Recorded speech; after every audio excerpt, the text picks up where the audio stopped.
Hey guys, Tbull here. Today we're checking out the next German battleship slash battle cruiser entry in the new line. Silac, sure, why not? But here it is, P. Heinrich. All right, now this game we only had the hull upgraded. Screenshot taken shortly thereafter. Here we go. Trap domination mode, outstanding. And this is a pretty good look at what I want to be doing with these. Now I'm developing a new kind of approach with these battleships.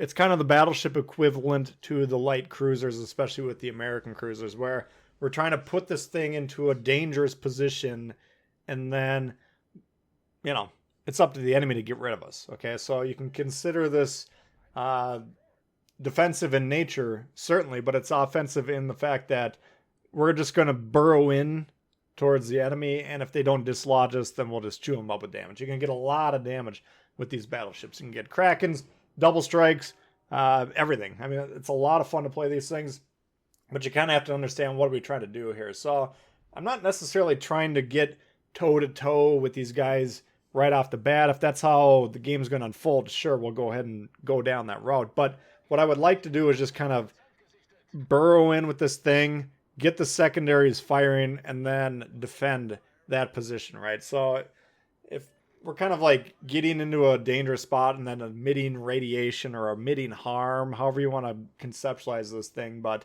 it's basically up to us to get into the spot that's going to be effective, and then it's up to the enemy to dislodge us. So that's kind of been my approach with these things as I've been upgrading them and learning how to play them. And so far, I think it's kind of probably the best way to play it. And that's similar to my approach with the American light cruisers. American light cruisers, you're going to be generally further back, though. These, you can defend yourself a little bit more, of course, starting at tier 6. Here, the Heinrich. We got those German torps, and we can defend ourselves that way. Secondaries get more and more vicious. Here, we got a 10.3 on my build. And the guns, they're not bad. They're not horrible. All right, so we got a destroyer here. Seems to be a new destroyer player. If not new, he's employing new tactics. He got right next to the cap. He's literally, I don't know if we zoomed in on him quite yet, or we will in a moment, but he's literally a foot away from capturing the space. He's sitting in the smoke. Of course, if you're the most forward position ship and you're sitting in the smoke, nobody's spotting for you. That's what I'm talking about. Just move forward, Chief. All right, so I'm not faulting the guy. Presumably he's a new player. He has no camo on his Fubuki, and he doesn't seem to know what he's doing. So no harm, no foul. But we're kind of at a disadvantage here because we're not getting the spotting. We're not countering that destroyer. He needs us to be able to help him fight that destroyer, and spotting the destroyer early would help him. Getting the base, at least getting on there. Force them to reset you. We got A early, and I want you guys to understand how quickly we got that, and keep an eye on the score, and I'm sure we'll be talking about that as the game goes on. But we basically were gifted A, right? Or the red spawn over there. They had 3 ships. At least 2. Maybe the carrier threw it off. But they had a couple ships responsible for A. They both went to the middle. They had a Fubuki that kind of played A/B in between. That's a fine play for a destroyer. But nevertheless, our destroyer got on A unchallenged. Boom. And that's going to be worth hundreds and hundreds of points at the end. So we will be getting back to that. But I want to emphasize, if you have the opportunity to get that cap early, take it. Don't be like that Fubuki was like, I don't want them to know I'm on B. Everybody knows where you are, Chief. You got a big giant cloud surrounding your destroyer. You can't see them, but they know where you are. All right, so the concealment aspect goes out the window as soon as you're sitting in the cloud there. So just get on the cap, see what you can do with it. That's my only point. If we're up A and B right now, this game's probably functionally over. We've already sunk a third of their team.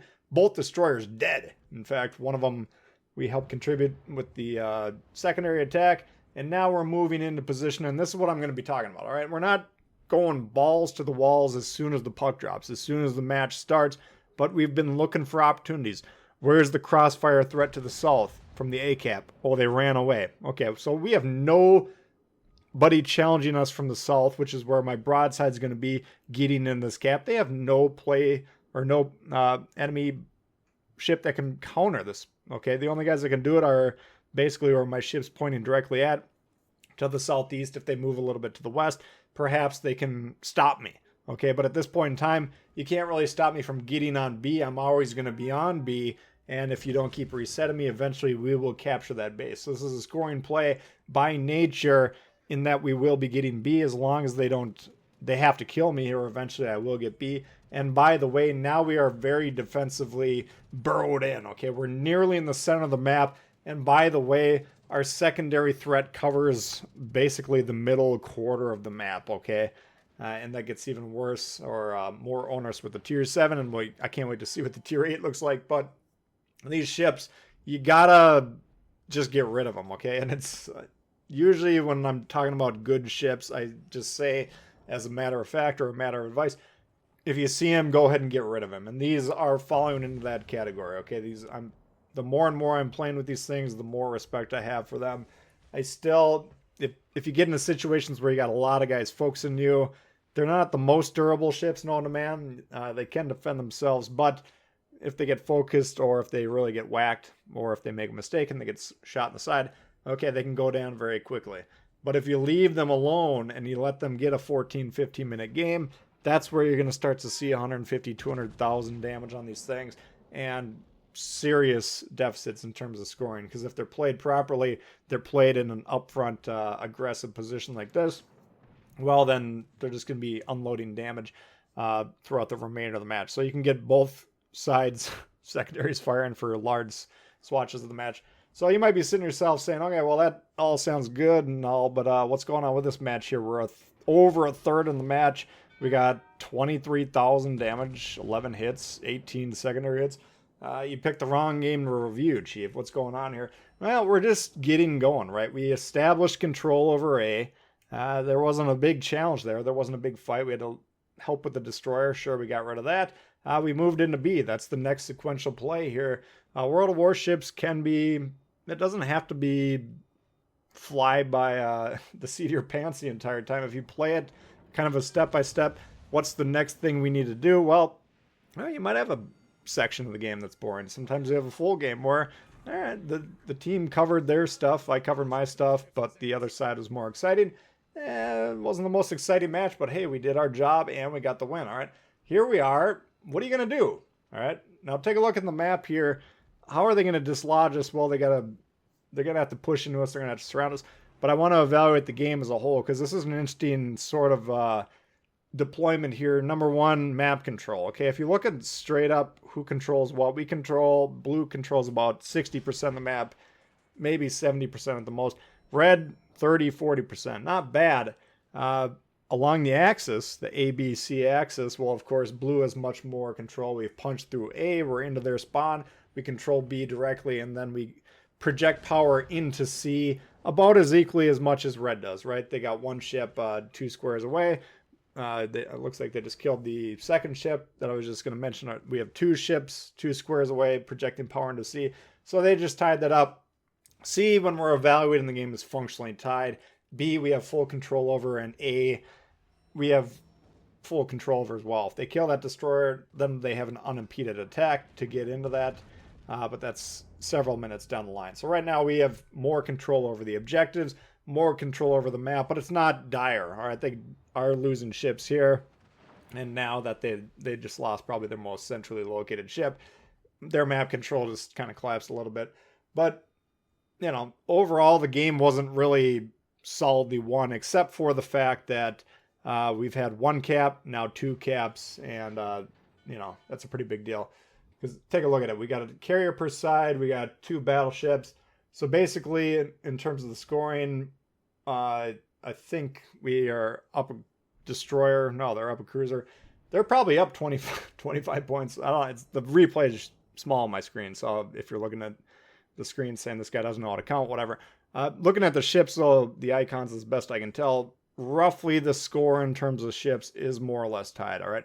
Why are we up 400 points or whatever it is? It's because they gave us A for free, and it's because we aggressively got B. We've been scoring 6 points every 5 seconds. They've been scoring 0 points every 5 seconds. They're desperately trying to get C to go from 0 to 3 every 5 seconds, but that's still a 50% deficit. Okay, so this is a very hard game for them to win at this point in time. They cannot win and score. Not with 6 minutes left, not with 5.5 minutes left. Now they're forced to kill everyone. All right, well, in a carrier game, being forced to kill everyone is very tough because the carrier, number one, it's tough to get to him. First, you got to find him, assuming you even know where he is. Then you have to get to him. Usually it's your own carrier trying to bomb him or your guys desperately trying to get to him. And then you have to actually sink the bugger, and a lot of times the carriers can be relatively difficult to deal with. So the fact that you have a carrier on your team that needs to be sunk due to the strategy that they're employing, that's a 3-4 minute commitment usually. All right, maybe they can squeeze that down a little bit. And that's not even factoring my own ship, okay? 40,000 on the Heinrich. By the way, I'm angling. By the way, I'm beating the snot out of everyone who gets close to me. Go ahead and try and sink me. That's a 3, 4, 5, 6 minute commitment. And then you got the other guys, the cruisers, the destroyers. I mean, so if we're red team and we're saying to ourselves, okay, I'm all in on the sinking them every bit. Well, you guys got to be god dang at the throat and push it. Not playing from the periphery. What do we got? The guy in the east there. What's going on there? Is that the carrier? That must be the carrier. There's only 2 guys left. I'm just looking at the map saying, what's the position here? The rest of these guys, you got to be vicious in the attack. But capture the bases like we did here, and then you get the walk in the park type of wins here. And you force the enemy to play the way that they don't necessarily want to play. So you can see what we're doing here. We're quietly racking up damage. We get some, main gun hits here, some secondary hits here. Scharnhorst, come on, man. I'm going to smoke. I mean, we basically have the same main gun attack, more or less. Mine's probably even slightly more vicious. But pile on the fact that my secondaries aren't actually going to wreck him until he gets point-blank range if he wants to get into a torpedo fight, whatever. And this is a fight I'll take all day long. We could just drop the anchor and sit back, relax. No problem there. So that's what I'm talking about, man. We just kind of cleared A with the rest of the team. Didn't take much because Red more or less conceded it. Got it in the middle. Said, all right, who wants to push into us? If they're not going to aggressively push into us, which we'll defend with torps, we'll defend with secondaries, main guns, then we just kind of gradually lean into them. We didn't charge from B. We captured B a long time ago. We didn't charge into C. We didn't charge into these fights. We just said, all right, we are up in income. We're up in score. We're up in ship count. Come and get it. And you are going to have a hard time dealing with these things in 1v1. Especially if they have teammates spotting for them. They get behind islands, the secondaries start raining before you can even see them. That's an advantage that you're going to have a hard time overcoming. So the keys to these things, looking for opportune positions, opportunities positionally, where we can deal damage, where it's not going to be traded. Because again, you can sink these German battle cruisers for sure. Like the Pobeda or whatever that thing just tried to do. Sirov, whatever it is. Nice try. We'll try and pummel him in return.